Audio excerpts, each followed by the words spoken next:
berdoa.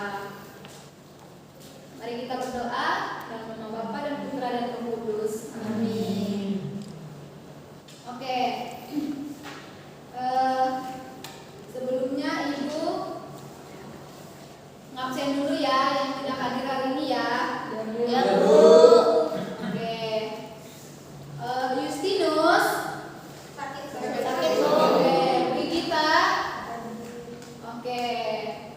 Nah, anak-anak, ada nggak yang masih ingat materi kita kemarin tentang apa? Ayo. Lupa Bu. Lupa ya. Oke, jadi kemarin itu kan kita sudah belajar tentang Roh Kudus yang bertema Roh Kudus dicurahkan kepada setiap orang. Nah, sekarang hari ini kita akan belajar tentang keterlibatan dalam hidup gereja yang seperti kita lihat di depan, yaitu yang bertema keterlibatan dalam hidup gereja. Oke. Nah, selanjutnya adalah keterlibatan dalam hidup gereja itu adalah kita mengambil bagian dalam tugas-tugas gereja. Jadi hidup gereja itu bukan hanya sekedar pergi ke gereja, akan tetapi kita ambil bagian dalam tugas-tugas atau kegiatan yang ada di gereja. Misalnya kita ambil bagian dalam tugas mengikuti misdinar, lektor, kor dan lain sebagainya. Oke. Nah, sekarang Ibu akan membagikan beberapa kertas untuk mengamati susunan pengurus yang ada di beberapa wilayah atau paroki atau lingkungan.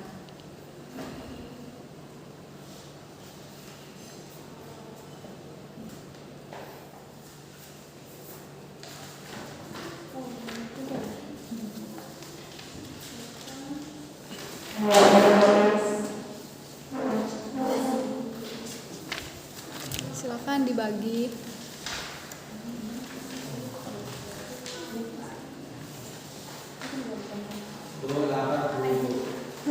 Ya, nanti ya. Habis ini ya. Udah? Udah ya. Oke. Silakan mencermati dan melihat beberapa struktur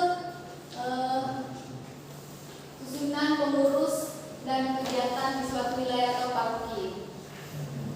Nah, setelah ini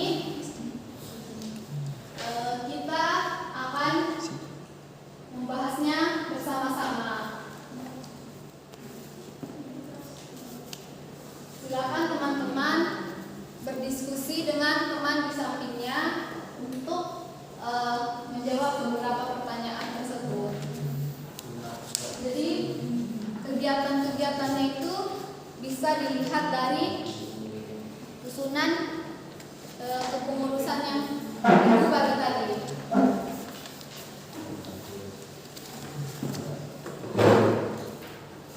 Ibu kasih waktu 3 menit ya untuk melihat dan mencermati, lalu kemudian mendiskusikan dua pertanyaan tersebut. Ketiga.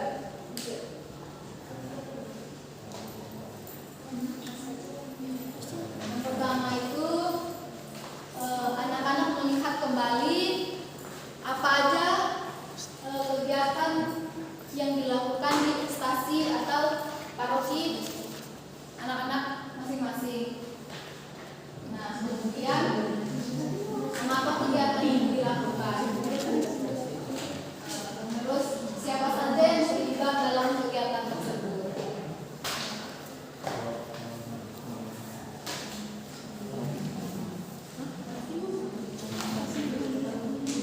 Teman-teman bisa memilih salah satu pertanyaan dan dijawab. Tidak dijawab semuanya, mungkin teman-teman yang lainnya juga nanti akan menjawab yang satu, terus yang lainnya satu, yang lainnya satu.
susunan pengurus wilayah atau susunan kegiatannya di sini.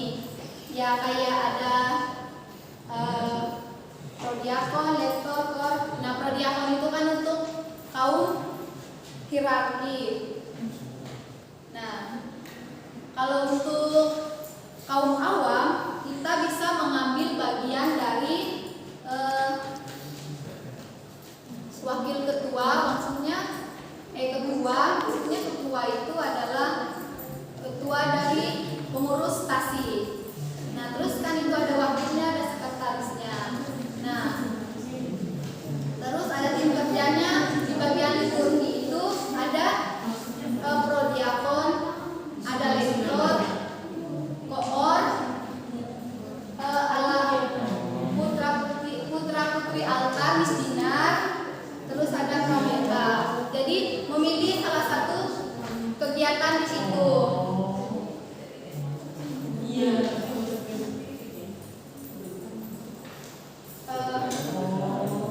Apakah ada yang mau men-sharingkan atau menjawab pertanyaan-pertanyaan berikutnya?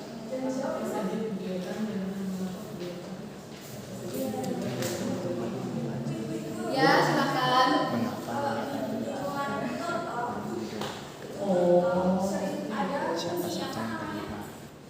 Doa lingkungan Ibu di setiap hari, di setiap malam minggu Ibu.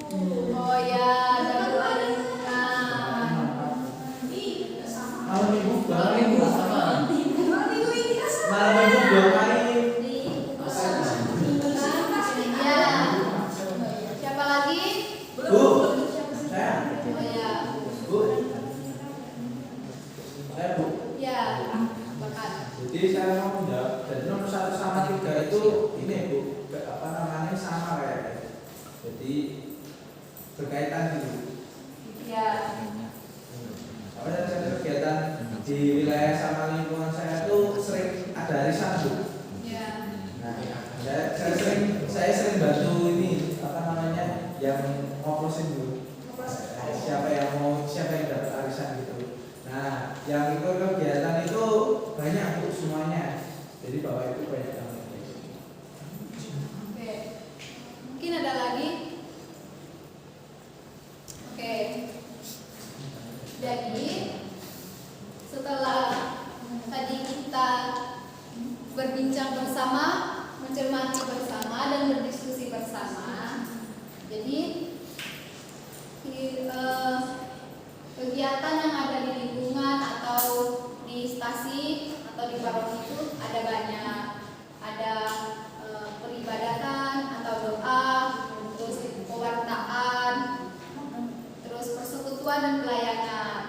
Nah, berbagai bidang hidup gereja tersebut dimaksudkan untuk membantu umat agar dapat mengembangkan imannya sekaligus menjadi perwujudan perintah Tuhan Yesus.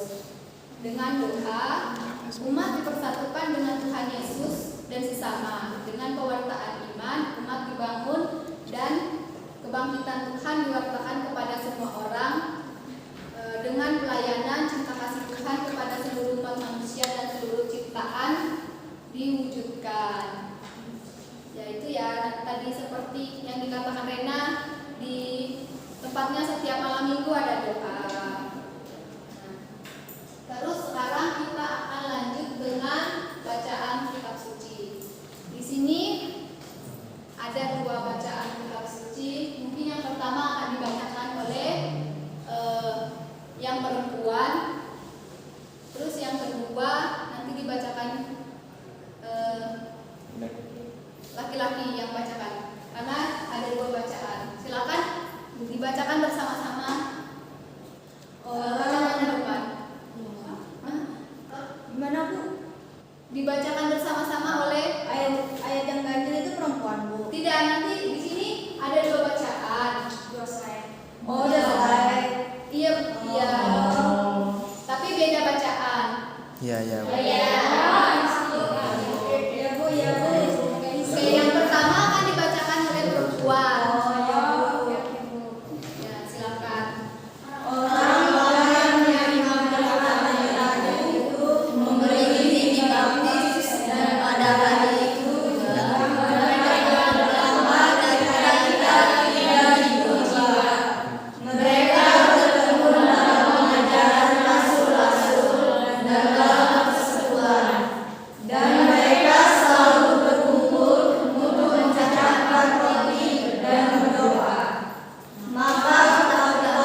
Pada masa itu,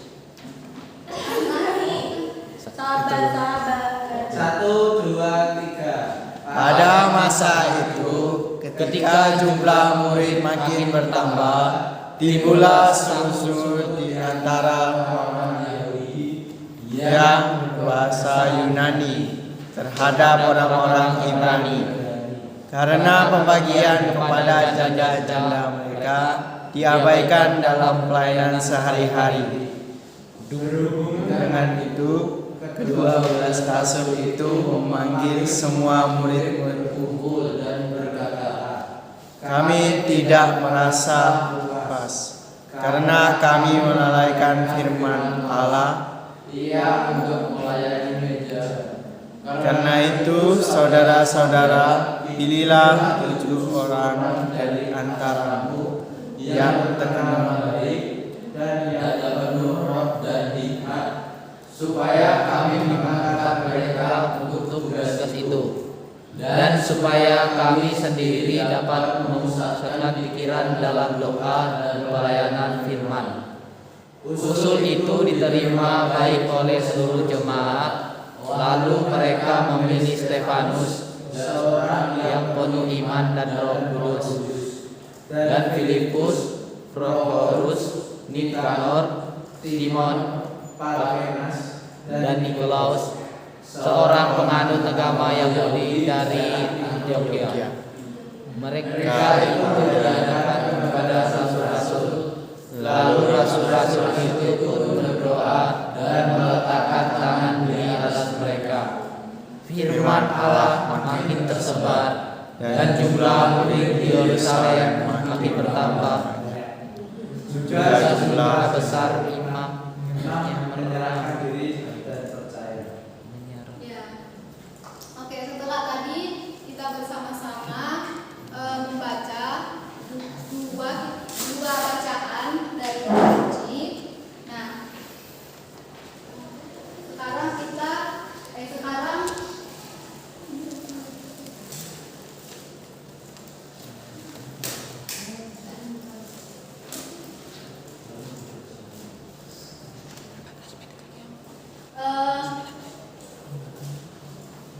mohon maaf, ada kesalahan teknis tadi. Ibu lupa memasukkan pertanyaan untuk ayat kitab sucinya di PPT. Jadi ibu akan membacakan 2 pertanyaan, yaitu apa saja yang dilakukan oleh para murid yang telah dibaptis itu. Lalu yang kedua, bagaimana mereka melakukan semua itu. Mungkin bisa teman-teman bisa mendiskusikan dengan teman di dekatnya. Bu, izin orang dia, Bu. Ya.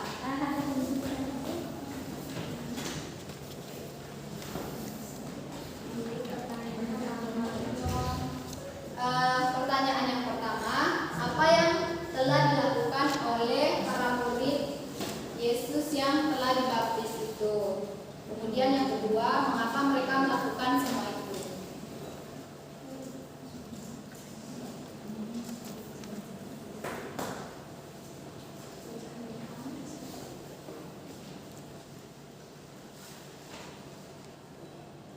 Ada yang mau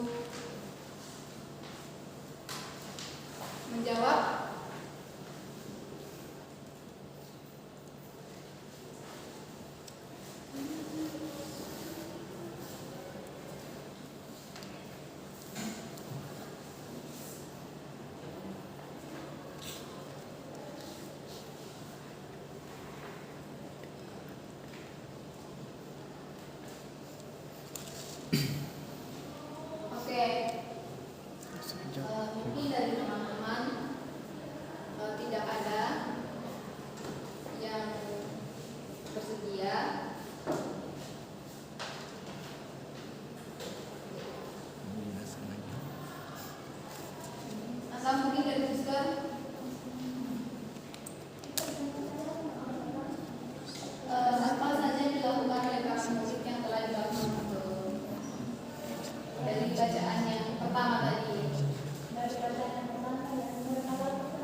kemudian milik mereka adalah milik kepunyaan mereka bersama. Dengan itu tidak ada yang berseberangan di antara mereka.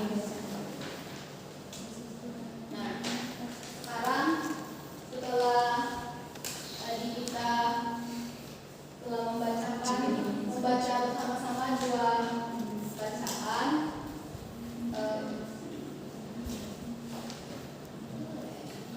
pembelajaran hari ini cukup sampai di sini saja, dan Ibu ada beberapa PR untuk membuat refleksi pribadi, yaitu sesuai dengan pertanyaan tersebut, sejauh mana kamu telah mengembang hasilkan melalui berbagai kegiatan hidup gereja? Apakah dalam mengikuti berbagai kegiatan hidup gereja telah merasakan kehadiran Tuhan? Mungkin nanti itu bisa dituliskan secara pribadi di rumah atau di sekolah. Nah, sekian pembelajaran kita hari ini, cukup sampai di sini.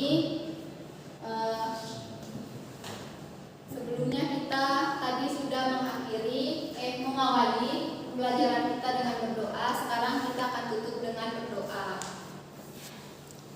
Marilah kita bersatu dalam doa dalam nama Bapa dan Putra dan Roh Kudus. Amin. Nah, sekarang yang terakhir, biar kita sedikit semangat, kita akan menyanyi bersama. Dan kita bersama.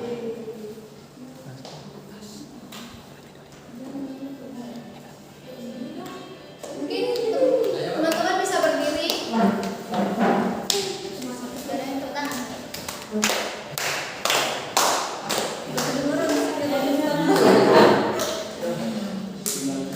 Masih intro.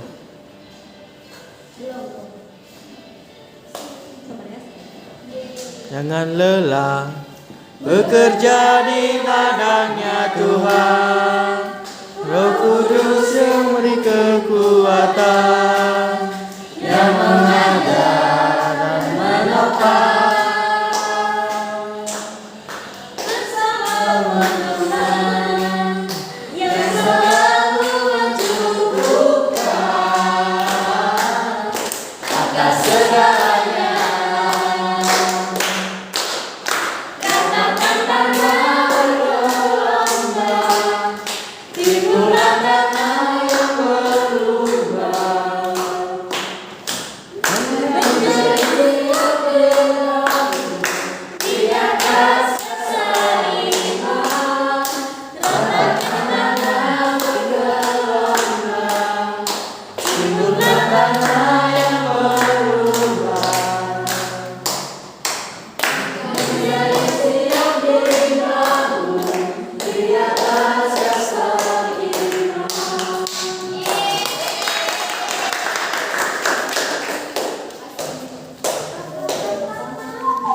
23